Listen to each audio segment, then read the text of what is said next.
नमस्कार शेतकरी मित्रांनो, आज आपण या ठिकाणी कांद्याच्या प्लॉटमध्ये उभे आहोत.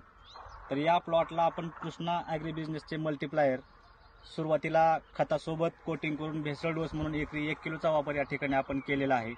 तर या मल्टीप्लायरच्या वापरामुळे फायदा या कांद्याच्या प्लॉटला असा झालेला आहे की कांद्यामध्ये जो हिरवापणा जास्त दिवस टिकून राहिला, त्याच्यानंतर जमिनीचा जो भुसभुशीतपणा कांद्याचा आकार वाढण्यासाठी आपल्याला हवा असतो, तो या ठिकाणी आपल्याला कांद्याच्या आकारावरून असं लक्षात येईल की फायदा झालेला आहे. याच्यासोबतच आपण कृष्णा ॲग्री बिझनेसचे स्प्रे प्लस आणि ऑल क्लिअर हे दोन्ही 2 वेळेस कांद्याला आपण स्प्रे घेतलेला आहे. आज या ठिकाणी आपण ज्या प्लॉटमध्ये उभे आहोत तो 80 दिवसाचा प्लॉट आहे.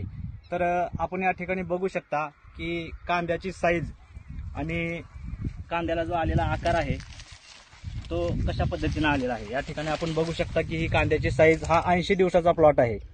आणि हा व्हिडिओ बनवण्याचा उद्देश असा आहे की कंपनीची जाहिरात व्हावी यासाठी नाही, तर आपल्या शेतकरी मित्रांना मल्टीप्लायरचा वापर करून आपल्या उत्पन्नामध्ये वाढ कशी करता येईल या पर्पजसाठी हा व्हिडिओ या ठिकाणी मी बनवत आहे. तरी आपण स्वतःही मल्टीप्लायर वापरून याचे फायदे स्वतः आपण अनुभवू शकता, एवढंच माझं या ठिकाणी सांगणं आहे. आणि शेवटी एक गोष्ट अशी आहे की मार्केट हे आपल्या हातातलं नाही, पण आपल्या उत्पन्नामध्ये आपण वाढ कशी करू शकतो यावर आपण भर दिला पाहिजे. मल्टीप्लायरच्या वापरामुळे आपल्याला नक्कीच फायदा होईल. या ठिकाणी मी फक्त शेतकऱ्याला एवढं सांगू शकतो. धन्यवाद.